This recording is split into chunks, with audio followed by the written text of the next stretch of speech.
Tristan here with the Alpha Tutorials podcast, also slightly representing Photo Comment, the second hat I wear. And we're here with Darryl Gibbs from Sony. He's the product manager for Sony South Africa on the Alpha side.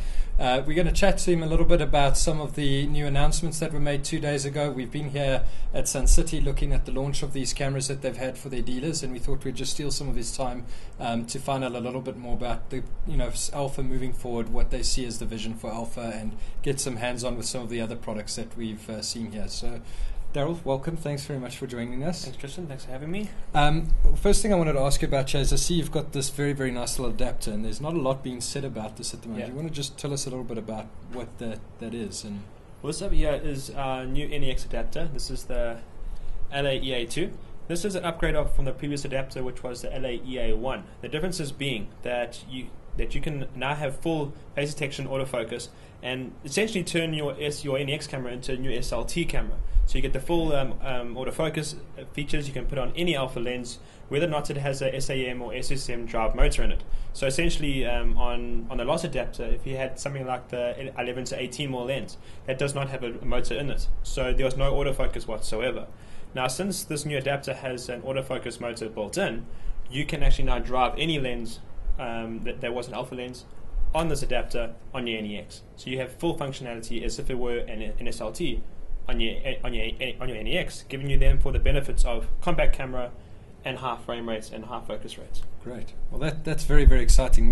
We're looking forward to testing that out. I think the exciting thing about that now is that people don't have to necessarily have an SLT and an NEX. They can be light on NEX and travel, or they can put that on and have the SLT experience, Absolutely. which is great. Yeah, the other thing I noticed, you've got a new Sony NEX lens there. You care to share with us what that is? Yeah, this is the new 55-210 NEX lens. This we'll be receiving in the next 2 or 3 months for sale.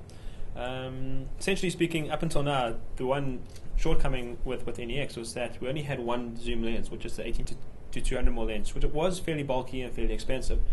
Quite thankfully, this 55-210 will be a nice companion lens to go with your standard 18-55 kit lens, and it will be a lot cheaper as well. Great, that's very exciting to see soon. And then, of course, I have to ask you, the NEX-5N, what are the key features on that camera? Well, the 5N has quite a nice upgrade from the previous NEX-5. Key things being that you've now gone from your 7 frames per second to 10 frames per second. Your screen is still articulate, but it's now also touchscreen as well. So that's a nice extra additional feature. The camera also now comes standard with the latest firmware, which gives you your 11 picture settings. So you have things like miniaturize, retro, partial colors, and so on. So you give you much more picture effects that you could do off PC editing. On camera, you can get those really cool effects that you want to achieve on camera much simpler. And those are some of the key features of this new camera. Still maintains the magnesium body, still got full HD video, which you can actually now shoot in 60p as well as 24p. Okay. So for those guys who are really serious about their movies, they can get some really, really good features. Well, it's interesting that you mentioned that. We shoot all of our podcasts on the NEX-5, for those of you that aren't aware of it. Darryl, the other thing we want to ask you about is obviously what everybody's excited about, the A77 and the A65. Okay.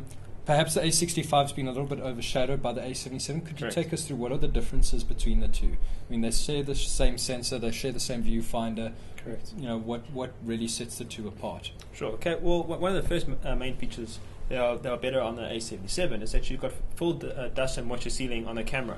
And also with its accompanying battery grip, the C77 battery grip, that as well has full dust and moisture sealing. So as a system, you have a far better, far more durable system there.